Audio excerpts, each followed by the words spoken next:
Serious violent offenders कौन होते हैं, आर्सनिस्ट कौन होते हैं, फायर सेटर्स कौन होते हैं, इनकी क्या साइकोलॉजी होती है और साइकोलॉजी इनके बारे में क्या कहती है। ये सब जानने के लिए हम एक्सप्लेन करेंगे कि वायलेंट बिहेवियर्स किस तरह से डेवलप होते हैं, इनको हम किस तरह से अंडरस्टैंड करके इनकी ट्रीटमेंट प्लान कर सकते हैं, इन आर्सनिस्ट और फायर सेटर्स की क्या करैक्टरिस्टिक्स होती हैं, इनके क्या मोटिव्स और मोड्स होते हैं, और हम कौन सी इंटरवेंशनल स्ट्रेटजीज यूज करके आर्सनिस्ट और फायर सेटर्स को ट्रीटमेंट दे सकते हैं।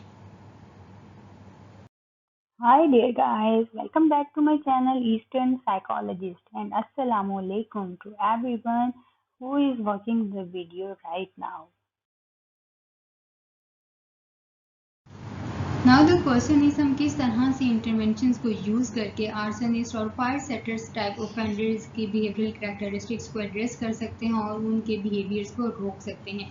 तो इसका जवाब जानने के लिए सबसे पहले हमें पता होना चाहिए कि वायलेंट क्राइम्स होते क्या। वायलेंट क्राइम्स ऐसे क्राइम्स होते हैं जिसके विक्टिम पर काफ़ी लॉन्ग टर्म इफेक्ट्स होते हैं और ये उनकी लाइफ के लिए खतरा भी साबित हो सकते हैं, उससे विक्टिम की जान भी जा सकती है। तो इस तरह के क्राइम्स को हम कहते हैं वायलेंट क्राइम्स। वायलेंट क्राइम्स में बिहेवियर्स की बहुत सारी वाइड रेंज मौजूद है, जिसमें बहुत सारे सीरियस ऑफेंसेस आ जाते हैं, जैसे कि असल्ट, रेप एंड मर्डर। अब तमाम किस्म के वायलेंस को हम एज अ क्रिमिनल नहीं देखते, क्योंकि कुछ सब कल्चर्स में ऐसे वायलेंस भी हैं जिनको हम उसके सब कल्चर का पार्ट मानते हैं, जैसे कि BDSD like bondage and discipline, sadism and masochism type sexual practices. कुछ सब कल्चर्स में ये सारी प्रैक्टिसेस बिल्कुल नॉर्मल हैं, जबकि पाकिस्तानी कल्चर में ये एक क्राइम है। ब्लैकबर्न ने 1993 में हमें 3 तरह की रेलेवेंट डेफिनेशंस दी, जिसमें सबसे पहले आता है एग्रेशन। एग्रेशन में हमारी इंटेंशनल हार्म हम पहुंचाते हैं किसी को और उस हार्म को हम काफ़ी ज़्यादा इंक्रीज कर देते हैं, जिसकी वजह से साइकोलॉजिकल डिस्कम्फर्ट फील करता है विक्टिम और उसकी वजह से कुछ ना कुछ इंजरी भी हो सकती है। The next one is violence. Violence में क्या होता है, हम फोर्सफुली फिजिकल इंजर्ड करते हैं सामने वाले पर्सन को, और क्रिमिनल वायलेंस में हम इलीगल फोर्स का यूज़ करते हैं, जिसमें आ जाते हैं homicide, assault, robbery, rape and इसी तरह दूसरे टाइप के सेक्सुअल असॉल्ट्स। सो एग्रेशन वायलेंस और क्रिमिनल वायलेंस में फ़र्क क्लियर होना चाहिए कि criminal violence aggression doesn't mean कि वो क्रिमिनल वायलेंस है और एग्रेशन डजंट मीन कि वो वायलेंस है। So here is a difference between these three. Violent behaviours किस तरह से डेवलप होते हैं और इंडिविजुअल इस बिहेवियर को क्यों मेंटेन रखते हैं, इसके पीछे बहुत सारे फैक्टर्स हो सकते हैं, जैसे कि बेंडोरा ने सजेस्ट किया 1973 में कि वायलेंस की वजह से जो कॉन्सिक्वेंसेज होते हैं वो हो सकता है रिवॉर्डिंग हो, जिसकी वजह से हम अपने इस बिहेवियर को मेंटेन रखते हैं और डेवलप कर लेते हैं, जिसमें इंक्लूड है emotional rewards, improved status in the paid group, revenge और financial gain. Recent psychological researches के मुताबिक कोग्निटिव बिहेवियरल मॉडल ही एक ऐसा मॉडल है जिसमें हम इस तरह के वायलेंस को एड्रेस कर सकते हैं, और इसमें इन बिहेवियरल मॉडल्स का कंसर्न होता है 3 एरियाज। इन 3 एरियाज में आ जाता है acquisition of violent behaviours. Violent behaviours को किस तरह से अचीव किया गया, इसको किस तरह से इंकरेज किया गया, और फिर इन बिहेवियर्स को किस तरह से मेनटेन रखा गया। एक्विजिशन ऑफ वायलेंट बिहेवियर की बात करें तो ये मॉडल एक्सप्लेन करता है कि इक्विजिशन या इसकी अचीवमेंट अचीव करना इन वायलेंट बिहेवियर्स को बिल्कुल इसी तरह से जिस तरह सोशल लर्निंग थ्योरी है, जिसमें हम लर्न कर लेते हैं बिहेवियर्स को ऑब्जर्वेशंस के थ्रू या डायरेक्ट री-इन्फोर्समेंट के थ्रू।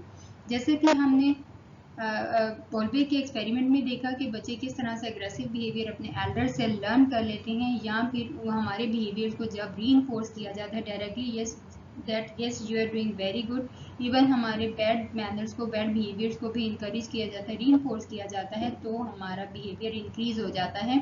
रीइंफोर्समेंट ज़रूरी नहीं है कि आपको वर्ड्स के थ्रू ही मिले, आपको फाइनेंशियल गेन मिल सकता है, आपके पेयर्स में आपका स्टेटस थोड़ा हाई आपको फील होना शुरू हो जाता है, या इसी तरह के बहुत सारे इमोशनल रिवॉर्ड्स। तो ये सब आपके आ जाते हैं acquisition of violent behaviours. Consequences आपके वायलेंट बिहेवियर्स के बाद जो भी आपको मिलते हैं वो रिवॉर्डिंग होंगे, तो आपका वायलेंट बिहेवियर अचीव होता चला जाएगा।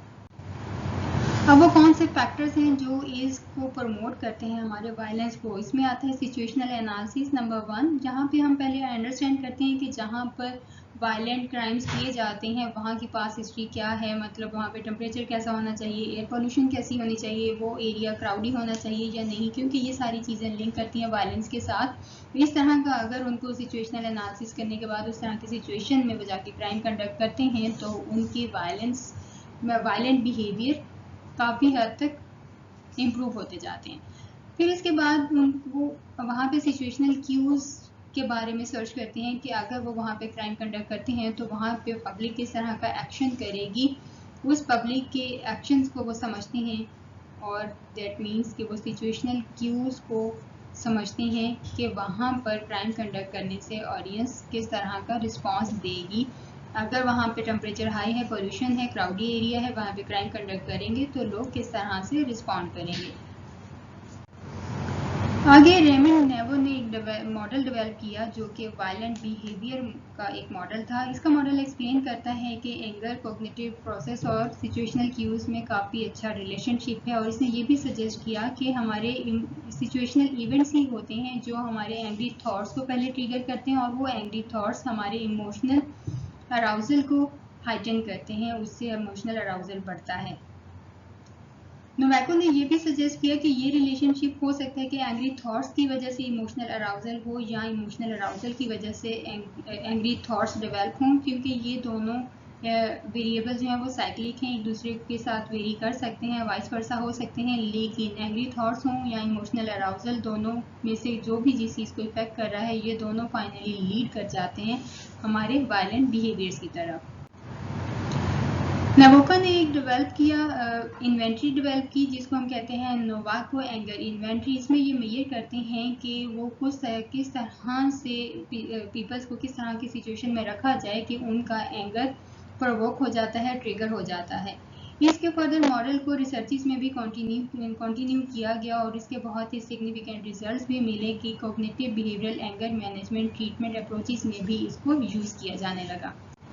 अब हम बात कर रहे हैं कि किस तरह से हम अंडरस्टैंड करके वायलेंट बिहेवियर्स को ट्रीट कर सकते हैं। तो जब भी फॉरेंसिक साइकोलॉजिस्ट वायलेंट ऑफेंडर्स के साथ काम करते हैं या उसके साथ काम करने की कोशिश करते हैं और उनके वायलेंट बिहेवियर्स को रिड्यूस करने की कोशिश करते हैं तो सबसे पहले ज़रूरी है कि वो ये जान लें कि वायलेंस है किस तरह का, इम्पल्सिव है या इंस्ट्रूमेंटल है।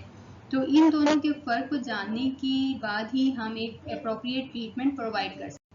So here is the difference between the impulsive and instrumental violence. ये जानना बहुत ज़्यादा ज़रूरी है।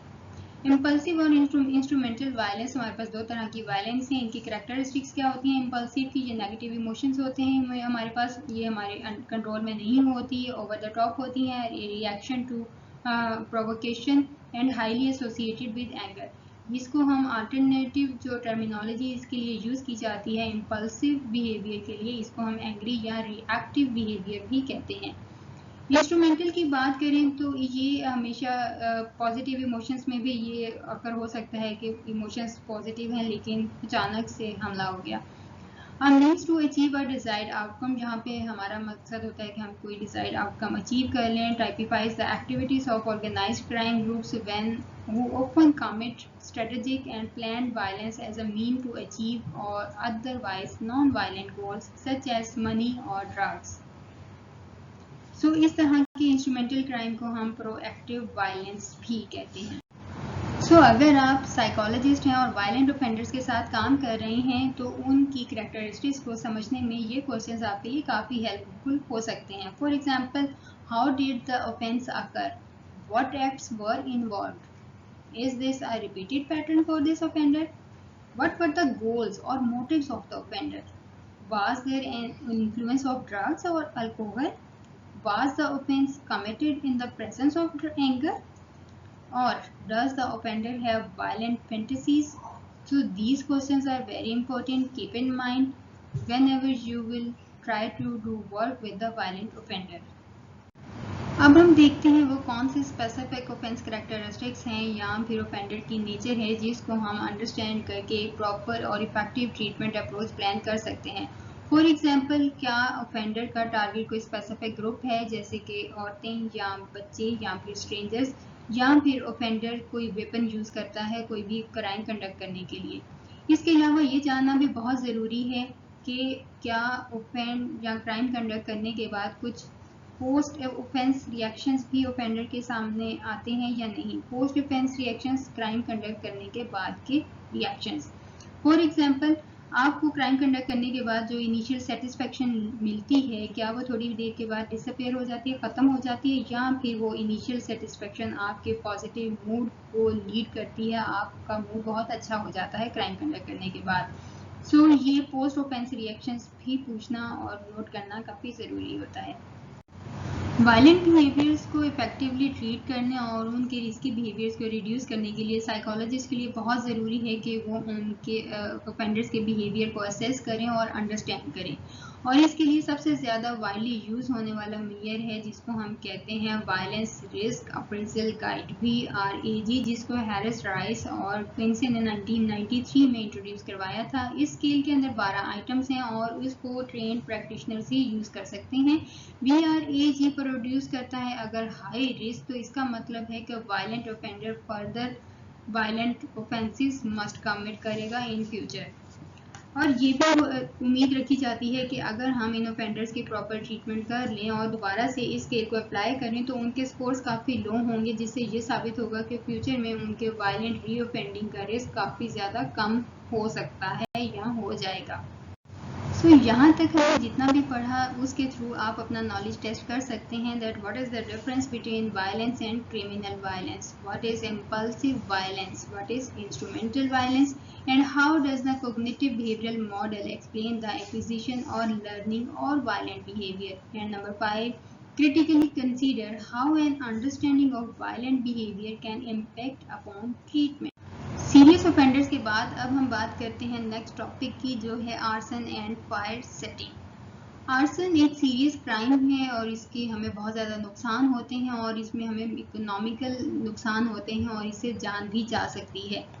The term arson refers to a deliberate act of setting fire to property, जिसमें हम जानबूझ के किसी प्रॉपर्टी को नुकसान पहुंचाते हैं। As an adult इसको हम कहते हैं arson. While the word fire setting is typically used with reference to young people, मतलब बहुत छोटे बच्चे जिनकी उम्र 18 साल से या 14 साल से कम है, वो अगर किसी भी नेसेसरी नीड के बगैर कहीं पर आग लगा देते हैं तो उसको हम कहते हैं फायर सेटिंग, जो कि हमें जुवेनाइल में ये वाली डेलिकेंसी थोड़ा ज़्यादा देखने में मिलती है। आर्सनिस्ट की करैक्टरिस्टिक्स क्या होती हैं? तो सबसे पहले आर्सनिस्ट ऐसे ऑफेंडर्स होते हैं जिनकी उम्र 18 साल के नियर अबाउट होती है और उनमें ज़्यादातर मेल्स होते हैं और उनकी करैक्टरिस्टिक्स ज़्यादातर एसोसिएट करती हैं यंग बिहेवियर्स के पीपल्स के साथ, उनके बिहेवियर्स के साथ, और इसमें उनके कुछ अपने इंडिविजुअल फैक्टर्स भी होते हैं और कुछ फैमिली वेरिएबल्स भी होते हैं जिसकी वजह से वो आतिशबाजी करते हैं गुस्से में आके। तो बहुत सारे बच्चे या यंग पीपल जो भी आर्सन डिमॉन्स्ट्रेट कमिट करते हैं इस तरह को ऑफेंस, वो डिमॉन्स्ट्रेट करते हैं कि उसमें बहुत सारे एक्सटर्नलाइजिंग या एंटी सोशल बिहेवियर्स हैं जिन्होंने इनके इस बिहेवियर को प्रमोट किया या ऐसा करने पे मजबूर किया। जैसे कि कंडक्ट डिसऑर्डर, बचपन में कंडक्ट डिसऑर्डर, उसकी वजह से फायर सेटिंग कर दी, गुस्सा आ गया, आप सोशल प्रॉब्लम सॉल्विंग स्किल्स हैं कि आप अपनी प्रॉब्लम्स को हैंडल नहीं कर पा रहे, या आपने ड्रग यूज़ किया है या अल्कोहल यूज़ किया है। इसके अलावा ये लिंक भी आइडेंटिफाई किया गया जुवेनाइल फायर सेटर्स में कि बहुत सारे इनमें साइकोलॉजिकल फैक्टर्स भी मौजूद थे और जिनको ज़्यादातर साइकेट्रिक सर्विसेज प्रोवाइड की जाती हैं, और इस तरह के फायर सेटर्स ज़्यादातर आपको साइकोलॉजिकल फैक्टर्स के साथ ही मिलेंगे as compare to general population. अब क्वेश्चन है बच्चे क्यों फायर सेटिंग करते हैं? तो भाई इसके पीछे बहुत सारे पेरेंटल या फैमिली फंक्शनिंग वेरिएबल्स हो सकते हैं जिनका फायर सेटिंग बच्चों और एडोलसेंट्स के साथ काफ़ी ज़्यादा गहरा ताल्लुक होता है। फॉर एग्जांपल, सुपरविजन नहीं है बच्चों की प्रॉपर, या बहुत ज़्यादा बच्चों को ढील दे दी है कि जो करना है कर लें, या फिर इनकन्सिस्टेंट डिसिप्लिन है, फेयर डिसिप्लिन नहीं है कभी नहीं है।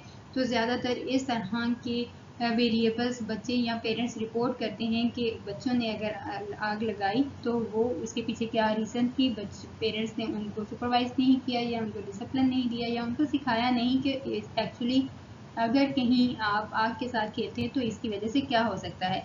तो यहाँ पर एक सजेशन है आप सबके लिए कि अगर हम अपनी सुपरविजन प्रॉपर नहीं करते तो इससे बच्चों के लिए ये अपॉर्चुनिटी बढ़ जाती है कि वो फायर के साथ एक्सपेरिमेंट करते हैं और वो फायर रिलेटेड जितने भी मटेरियल्स होते हैं उसके साथ एक्सपोजर करते रहते हैं और उसकी वजह से कहीं पे भी आग लग सकती है। सो लैक ऑफ नॉलेज की वजह से बच्चे फायर सेटिंग कंडक्ट करते हैं। एडल्ट आर्सनिस्ट की बात करें तो एडल्ट आर्सनिस्ट की करैक्टरिस्टिक्स बिल्कुल दूसरे क्रिमिनल्स की तरह होती हैं। इनका बैकग्राउंड बिल्कुल उन्हीं की तरह होता है जैसे हमने पिछले लेक्चर्स में भी डिस्कस किया। इनकी एजुकेशनल लेवल इनका पुअर होता है, इनकी वर्क हिस्ट्री बहुत पुअर होती है। लेकिन फ़र्क ये होता है कि मेल आर्सनिस्ट दूसरे टाइप के ऑफेंडर्स की निस्बत इनकी उम्र काफ़ी कम होती है।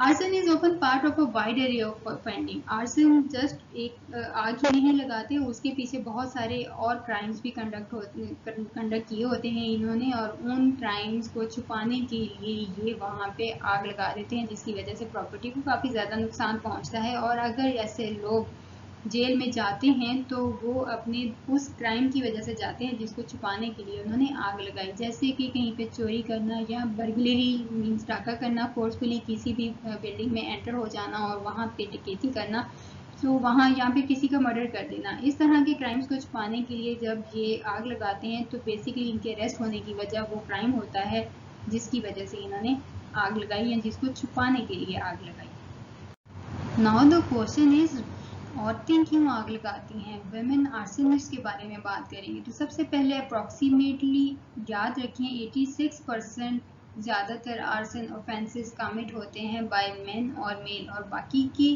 14% बाय वुमेन। अब फीमेल की ऑफेंडर करैक्टरिस्टिक्स क्या होती हैं? बिल्कुल मेल की तरह इनका भी पुअर एजुकेशनल बैकग्राउंड होता है, लो सोशियो इकोनॉमिक स्टेटस होता है, लेकिन इसमें आपको ज़्यादा हिस्ट्री मिलेगी सेक्सुअल एब्यूज़ के इंसिडेंसेस की, और इनमें डिप्रेशन की प्रेवलेंस भी काफ़ी ज़्यादा होती है जिसकी वजह से गुस्से में आके आग लगा देती हैं या बदला लेने के लिए आग लगा देती हैं।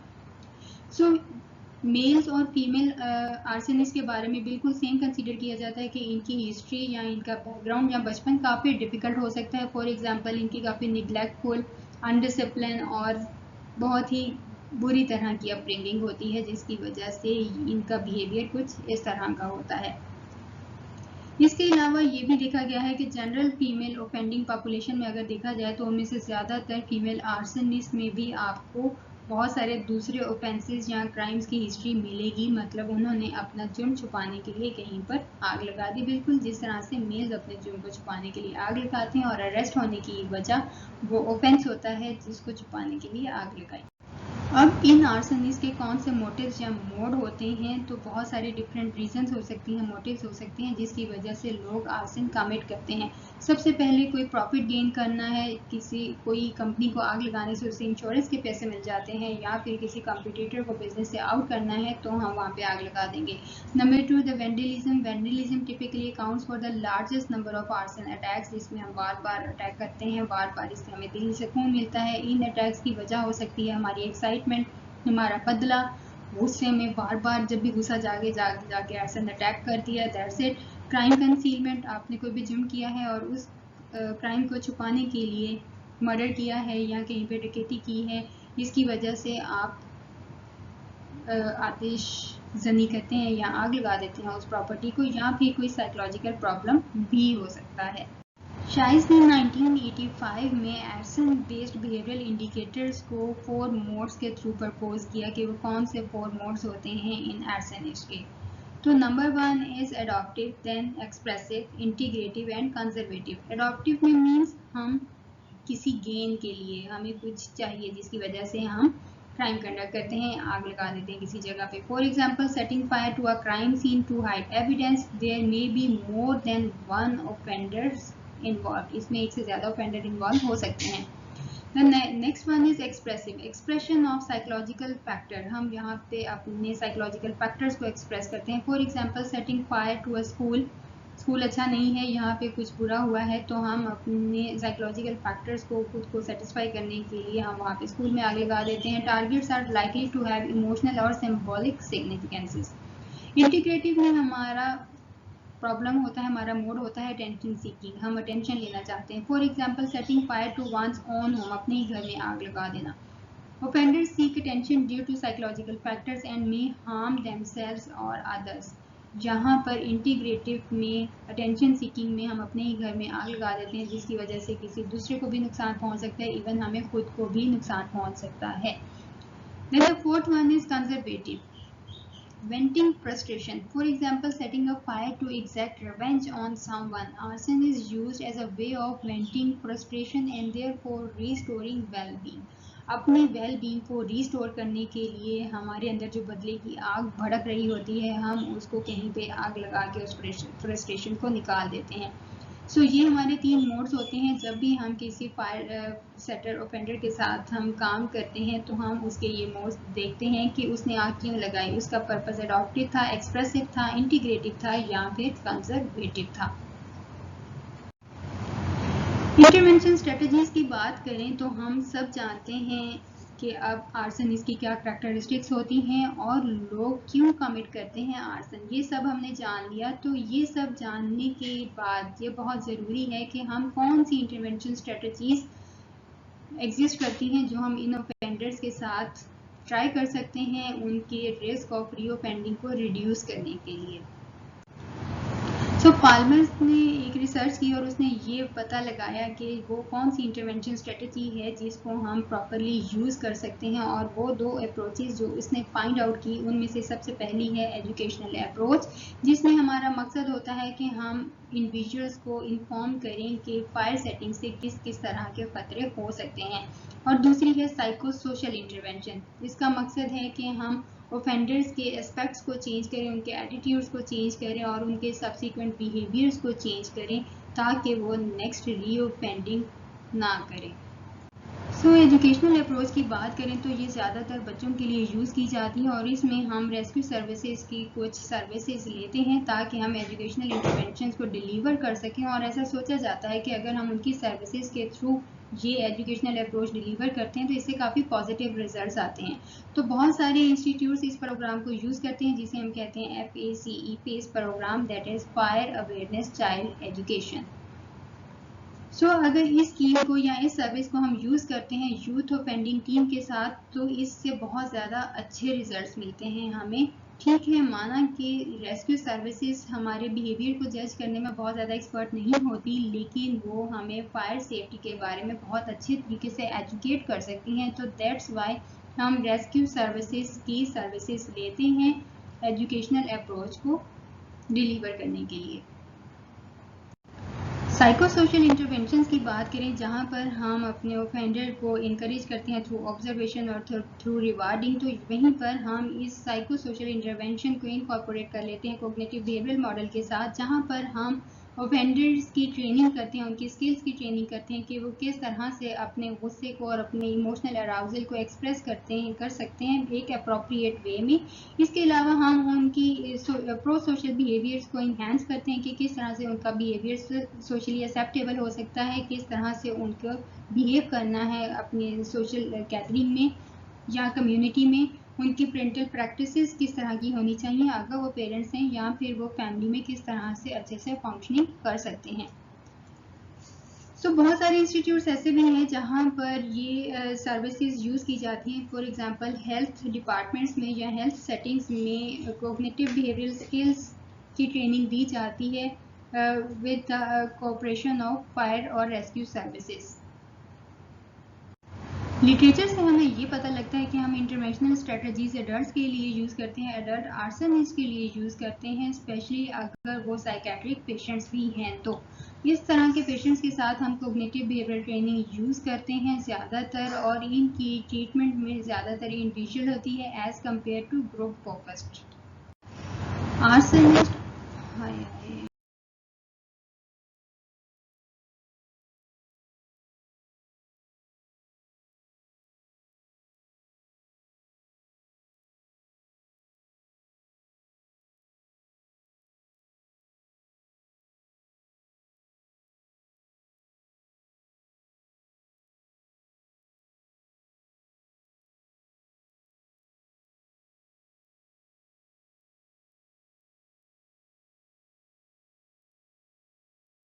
हम CBT को एसएमएस की ट्रीटमेंट में किस तरह से यूज़ कर सकते हैं। सो इसके लिए आपको CBT का प्रॉपर नॉलेज होना ज़रूरी है। कोग्निटिव बिहेवियर थेरेपी क्या होती है, इसमें किस किस तरह की वर्कशीट्स होती हैं, सेशंस हम किस तरह से लेते हैं, स्टार्ट कहाँ से करते हैं, एंड कहाँ पे करते हैं।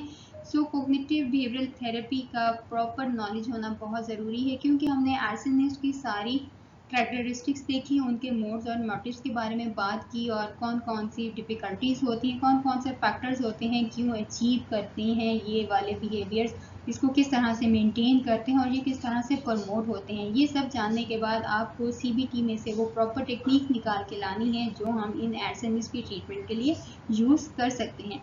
सो इसके लिए आपको इस लिंक से एक पूरा PDF मैनुअल मिल जाएगा CBT का, जिससे आप CBT को बहुत अच्छे तरीके से समझ सकते हैं कि हम इसे किस तरह से अप्लाई करेंगे और कौन कौन सी वर्कशीट्स होती हैं जिनको हम अप्लाई कर सकते हैं डिफरेंट ट्रीटमेंट्स में। सो आई होप आपको आज का लेक्चर समझ आया होगा। If you like the video then give thumbs up. If you have any question then write that down in the comments and please subscribe the Eastern Psychologist. मिलते हैं अपने नेक्स्ट लेक्चर में, तब तक के लिए बाय।